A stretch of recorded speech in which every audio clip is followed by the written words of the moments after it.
Ngayon nga kapatid ay finally nabalitaan na nga natin ang rumor na nagkatotoo na nga ngayon na itong Blacklist International ay tuluyan na ngang nawala dito sa MPL, na kung saan kapatid matapos nga noong 2020 hanggang ngayong 2025 ay may nakita nga tayong Blacklist International na naglaro sa MPL, pero ngayon ay tuluyan na nga itong nagpaalam. Bakit nga ba nawala na ang Blacklist International? Coach Bon lubusan talagang nalungkot sa pagkakataon na ito. Banobs, 2 kuponan na ang napuntahan, pero lahat nga ng yun kapatid ay na-disband lahat dito nga sa MPL. Pag-uusapan natin yan sa araw na ito. Pero bago nga natin ito pag-usapan, huwag nyo kalimutang mag-subscribe at i-hit ang notification bell para mas maging updated ka pa sa mga future uploads natin. Ano pa bang hinihintay mo? Tara!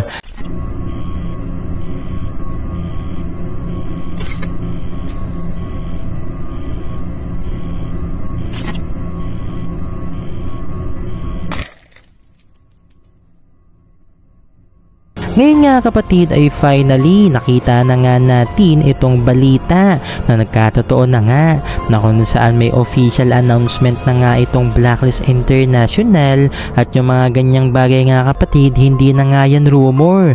Totoo na yan at legit na wala na talaga itong Blacklist International para sa susunod na season, na kung saan nakakalungkot nga isipin kapatid, dahil minsan na nga tayong pinasaya at pinakaba ng Blacklist, lalong-lalo na sa mga international tournament ng MLBB, na kung saan nagpakitang gilas nga itong Blacklist International at naisalba nga tayo kapatid upang magkampiyon itong ibang region, lalong-lalo na dito nga sa World Tournament ng MLBB, na kung saan nagbigay nga ng karangalan ang Blacklist International sa ating bansa, at syempre ang tropeyo nandito sa atin, dahil hindi naman nasa ibang region nakabase itong ang Blacklist. Kumbaga pagmamay-ari talaga natin ang Blacklist International, na kung saan kapatid matapos nga ang ilang season nito sa MPL, ngayon ay tuluyan na nga itong nagpaalam.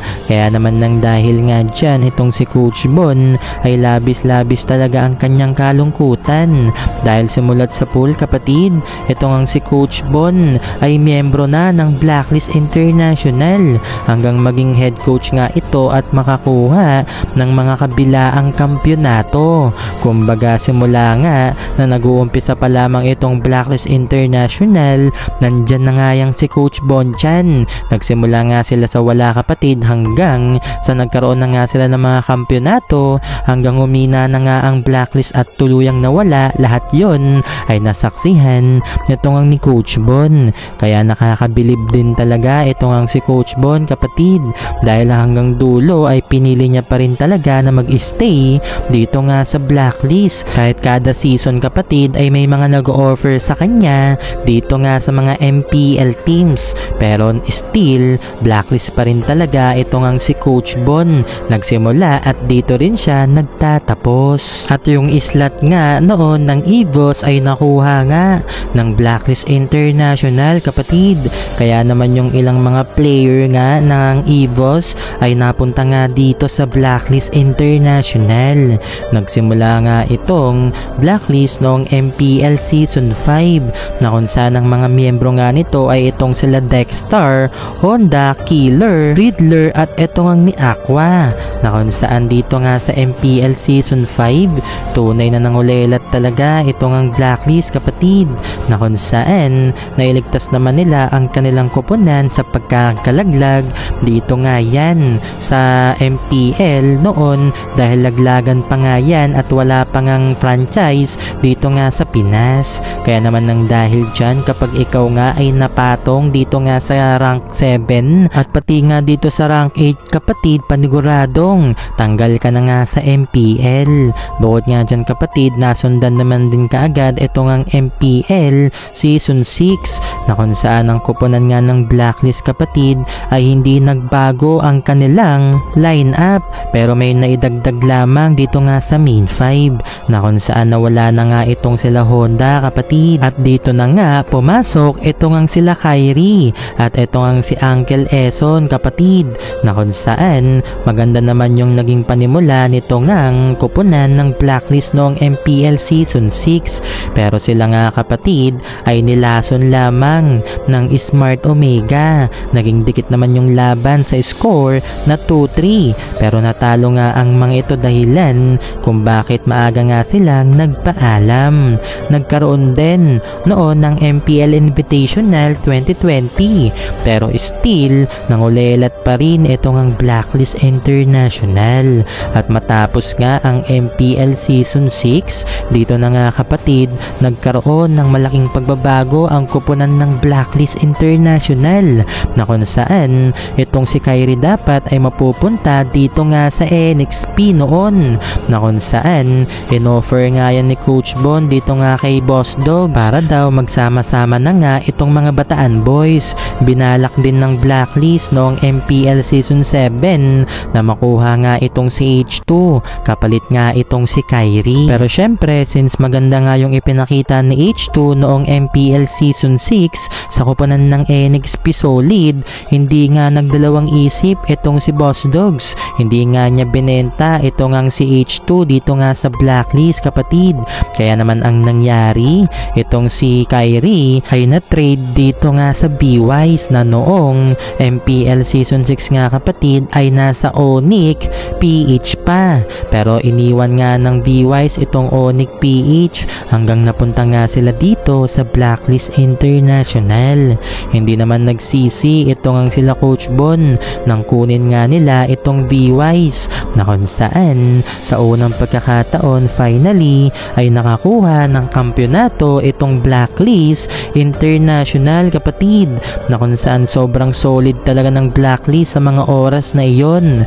Diyan din nauso itong ang Ubistrat noong MPL Season 7, pero matapos nga ang MPL Season 7, ang sumunod na naging tournament naman na sinalihan ng Blacklist ay itong ang MSC 2021, na kung saan nagkaroon nga tayo dito ng PH versus PH sa Grand Finals. Naglaban itong Blacklist at Execration, pero ang nangyari kapatid ayun, isang puntos lamang sila dito nga sa Grand Final, samantalang 4 na puntos ang nakuha ng Exe. Kaya nga sila yung nagkampiyon sa mga oras na iyon. Pero matapos nga ang MPL Season 7, sila nga ay nag back to back champion dito nga yan sa MPL Season 8, na kung saan yan talaga yung pinakaira ng Blacklist International. Nahirapan nga itong Onyx PH na may Kyrie kapatid, at umasa itong sila Kyrie na makakabawi sila dito nga sa M3. Grand Finals ang nangyari, PH versus PH ulit, pero dito nga kapatid 4-0 naman ang score. Blacklist na naman ang nanalo at nagkampiyon sa unang pagkakataon dito nga sa World Tournament ng Mobile Legends. Kaya naman nang dahil nga dyan kapatid, masasabi talaga natin na itong ang 2021 hanggang sa kalagitnaan nga ng 2022 kapatid, yan yung pinaka-prime talaga nitong ang Blacklist International. Pagsapit nga nitong ang si Ball National Team Selection para sa SEA Games kapatid, ang ating pambato ay nakakuha ng kampyonato. Tinalo nga nila itong NXP EVOS dito nga sa qualifiers. Kaya nga yung naging pambato natin sa SEA Games ay itong ang Blacklist International. Syempre sa mga kabilaang kampyonato na yan kapatid, itong B-Wise ay nagpahinga noong MPL Season 9. Kaya naman nang dahil nga dyan kapatid, itong ang Blacklist International ay nangulelat talaga, na kung saan si Kibier nga ang naging tank sa mga oras na iyon. Pero dito nga kapatid, matapos ang season na yon, agad din namang nagbalik itong ang B Pennywise na kung saan sa kanilang ang pagbabalik kapatid, muli na namang kinuha ng Blacklist International ang kanilang kampyonato dito nga sa MPL Season 10 na kung saan tinalo nga nila itong koponan ng Eco. At matapos nga ang MPL Season 10, doon na nga kapatid hindi na nakakuha ng kampyonato ang Blacklist International. Pero hindi nga biro yung mga tinahak na landas ng ating pambato kapatid, dahil syempre masasabi pa rin talaga natin na napaka-solid ng Blacklist. So kapatid, ano ang reaction mo sa video na ito? I-comment mo sa baba. Maraming salamat.